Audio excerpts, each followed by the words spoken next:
ISIS knows one of its advantages is that it functions like a military. It has the hardware, the convoys of stolen vehicles and heavy weaponry. That makes ISIS mighty, but also sometimes easy to see and easy to hit in airstrikes. Images of the latest ones released by the U.S. just today. The strikes happening only a day before journalist James Foley was murdered. And these burned-out vehicles just some of the targets of the nearly 100 U.S. airstrikes in northern Iraq over the past 2 weeks. The majority aimed at protecting the Mosul Dam, the biggest in Iraq. Kurdish and Iraqi fighters only just snatched back the dam from ISIS, to the relief of many. That dam's considered the most dangerous in the world, in constant need of maintenance it doesn't always get. And if it were to collapse or be attacked, a 20-meter wall of water could demolish Mosul.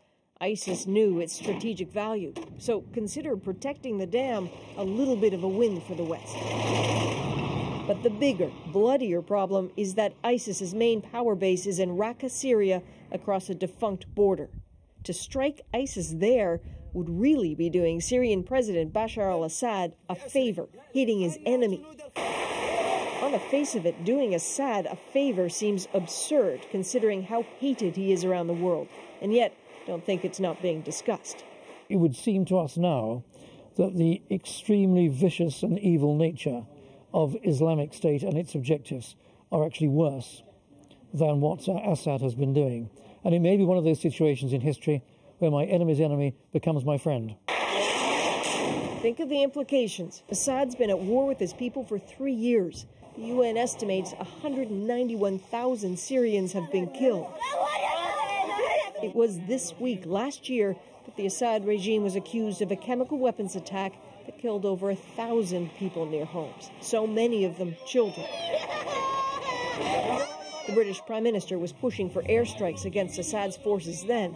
They didn't happen. And now, of all things, there are conversations about if and how to go after an Assad foe on Syrian soil. Can they be defeated without addressing that part of their organization which resides in Syria? The answer is no. So get rid of Assad and his murderous regime, but also get rid of ISIS, and do it without getting dragged into the unforgiving sands of sectarian strife in the Middle East. Militarily, politically, this is as messy as it gets. Adrienne Arsenault, CBC News, Toronto.